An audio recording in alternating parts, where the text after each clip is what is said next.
I'm Jeff Allen Wolf. This is A World Gone Mad. Monday Madness. One of those days. I felt it. It's all over the place, but I'm plowing through. All right, let's jump right in. The Iran war still dominates the news. Trump's recklessness is creating havoc everywhere.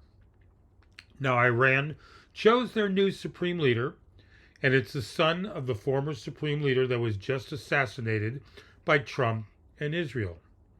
Thousands rally in Iran's capital to show support for the new supreme leader, plus key factions in Iran indicate their support for the new supreme leader. So basically, where everything sits right now is very simple. It means Iran is dug in and is not surrendering. So Donald Trump has two choices: either to continue alongside Israel with a total attack on Iran, or ceasefire within a week or two and declare mission accomplished, just like George W. Bush. Personally, I think it'll be the latter. Trump shortens the war, declares a victory, and calls it a day. Either way, the nutcake of the free world Trump is in over his head and causing chaos everywhere. All this while the Pentagon identifies, unfortunately, an 8th U.S. service member killed in the war. The death toll continues to rise. The war has killed at least 1,230 people in Iran, at least 397 in Lebanon, 11 in Israel, according to officials in those countries, and of course the 8 soldiers from the U.S. Oil prices are skyrocketing to almost $120 a barrel. Later today it came back down to about $90 a barrel. Because nothing says brilliant geopolitical strategy quite like starting a war that makes gas prices explode while Americans are already trying to afford their groceries. On top of all this, France's Macron orders naval deployments to Mediterranean after the Cyprus strike. Turkey's NATO air defense systems intercepted a ballistic missile Monday. However, the country's president warned Iran to avoid provocative steps. Speaking at the end of a cabinet meeting, President Erdogan said his country values its friendship with Iran and has been working toward preventing the conflict, but the Tehran risks damaging Turkey's friendship. No one should engage in calculations that would leave deep wounds in our nation's heart and mind, Erdogan said.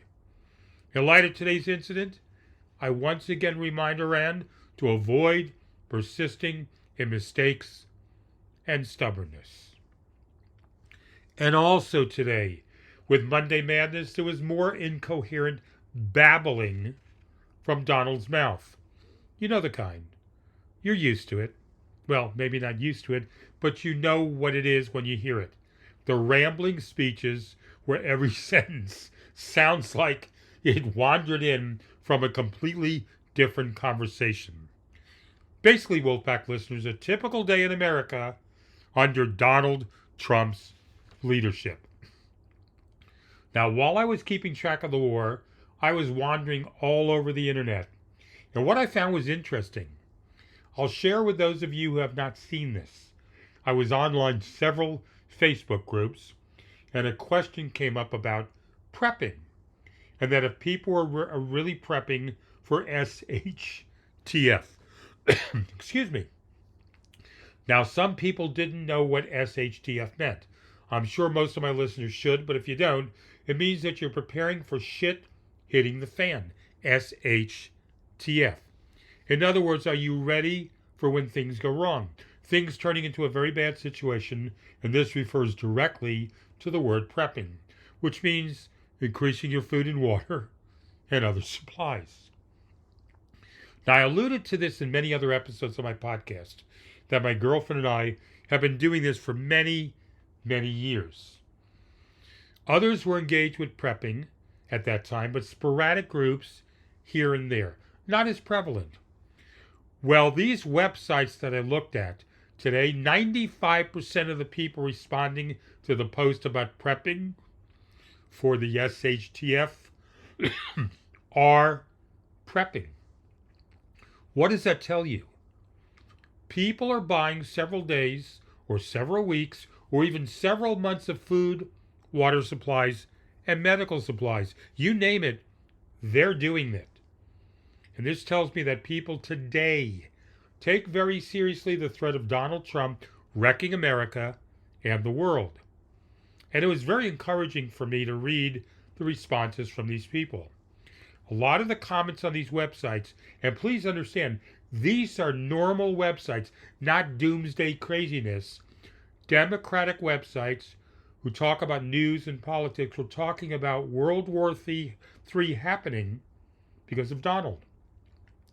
This was no longer random groups of people. This is the majority of these people responding to prepping with a yes, we're doing it. Now, I hope some of you listeners check this out, and I hope some of you take this as seriously as I have stated in previous episodes why it's necessary, especially at this time, to increase your extra food, water, and medical supplies. Now, while all this chaos is unfolding overseas, Washington has decided it's a perfect moment to start or bring up again another political firestorm here at home. Donald Trump is pushing Republicans to move forward with the SAVE Act. That stands for the Safeguard American Voter Eligibility Act. Donald, as of today, is calling it the Save America Act. Like a new name change is the bullshit in this law. The idea behind it is simple. If you want to register to vote according to Donald in a federal election, you'd have to show documentary proof that you're a U.S. citizen. Passports, birth certificates, naturalization papers. Actual documentation besides your driver's license proving citizenship. Now, I don't know about you, but it took me a while in the last couple of years to get my original birth certificate, a copy of it. So it's not just as easy as saying, hey, can you give me a copy of my birth certificate and we're good?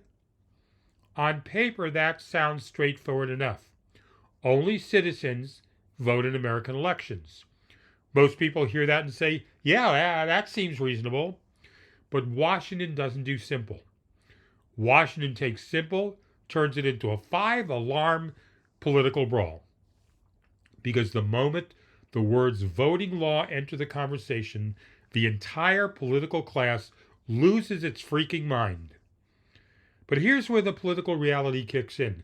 Trump is now telling Republicans that major legislation will not move forward from him until election laws like the SAVE Act get addressed. In other words, Congress doesn't move, nothing moves, the legislative gears of Washington just stop grinding until Trump gets the law that he wants and he gets it voted in.